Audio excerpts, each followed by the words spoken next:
Assalamualaikum warahmatullahi wabarakatuh. Selamat pagi anak-anakku yang hebat. Selamat pagi juga para orang tua luar biasa yang masih mendampingi anak belajar pada hari ini.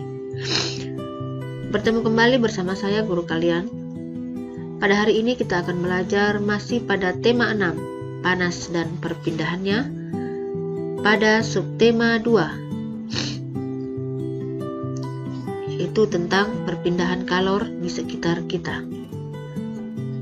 Tapi seperti biasa, sebelum kita belajar, jangan lupa untuk berdoa sesuai agama dan kepercayaan masing-masing. Mari berdoa.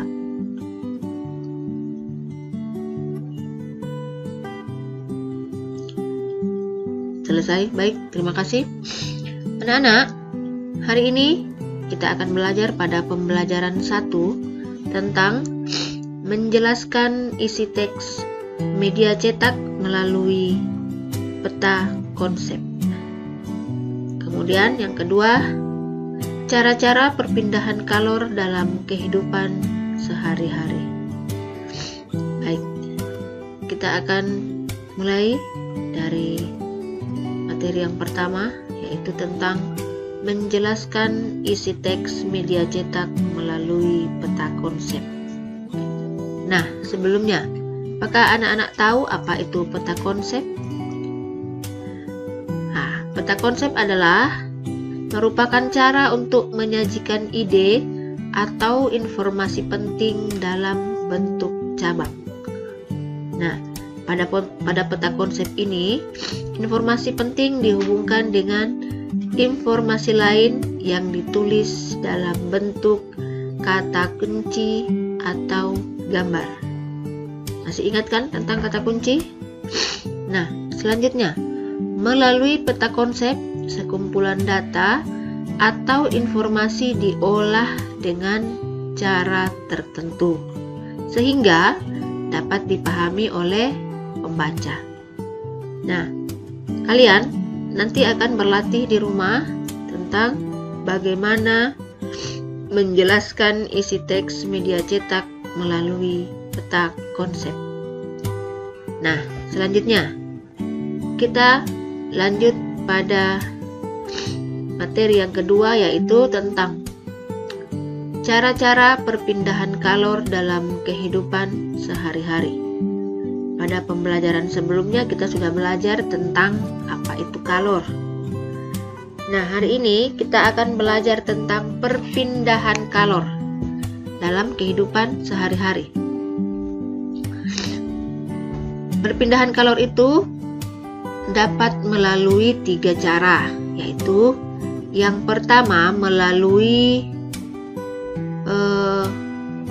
cara atau dengan hantaran konduksi. Kemudian yang kedua ada konveksi, dan yang ketiga ada dengan cara radiasi. Yang pertama kita akan bahas tentang perpindahan kalor secara konduksi. Misalnya, perpindahan kalor secara konduksi itu merupakan perpindahan kalor tanpa disertai perpindahan zat perantaranya. Misalnya, contohnya adalah tangan kita saat memegang cangkir berisi teh hangat, maka tangan juga akan terasa hangat. Kemudian yang kedua, knalpot motor menjadi panas setelah mesin motor dihidupkan lama. Nah, kemudian yang ketiga ada contoh tutup panci akan terasa panas saat panci digunakan untuk memasak. Nah, selain dari contoh ini ada contoh yang lain lagi. Misalnya contoh setrika, saat menyetrika pakaian, maka panas dari setrika berpindah ke kain. Nah, selanjutnya perpindahan kalor secara konveksi. Secara konveksi itu misalnya adalah perpindahan kalor secara konveksi itu artinya adalah perpindahan kalor melalui perantara, di mana zat perantaranya ikut berpindah. Nah, contohnya yang pertama adalah air yang dipanaskan di dalam panci. Ketika memanaskan air akan terlihat seperti diaduk. Air yang panas tersebut bergerak ke atas dan ke bawah, sehingga seperti diaduk. Itu terjadi karena adanya perubahan massa di dalam air. Akibatnya, panas tersebar sehingga panas air menjadi rata. Kemudian, contoh yang lain yaitu peristiwa angin laut dan angin darat. Angin yang berhembus di bumi karena perpindahan udara dari tempat yang dingin menuju ke tempat yang hangat.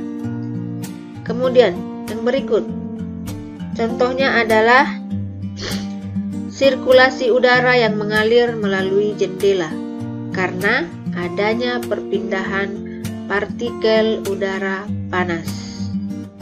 Oke? Sekarang, perpindahan kalor yang ketiga adalah perpindahan kalor secara radiasi. Perpindahan kalor secara radiasi adalah perpindahan kalor tanpa melalui perantara. Contohnya, tubuh kita akan terasa hangat ketika kita duduk di dekat api unggun, atau panas matahari yang terasa sampai ke permukaan bumi. Meskipun matahari terhalang oleh ruang hampa, tetapi saat kita menjemur pakaian yang basah, pakaian akan kering karena air di dalam baju menguap akibat terkena panas matahari. Kemudian yang berikut contohnya yang lain, menghangatkan telur ayam atau telur bebek di bawah cahaya lampu. Oke? Sampai di sini anak-anak bisa paham? Nah, pelajaran hari ini cukup sampai di sini. Kita akan bertemu pada pembelajaran 2. Sampai jumpa lagi. Wassalamualaikum warahmatullahi wabarakatuh. Salam sehat.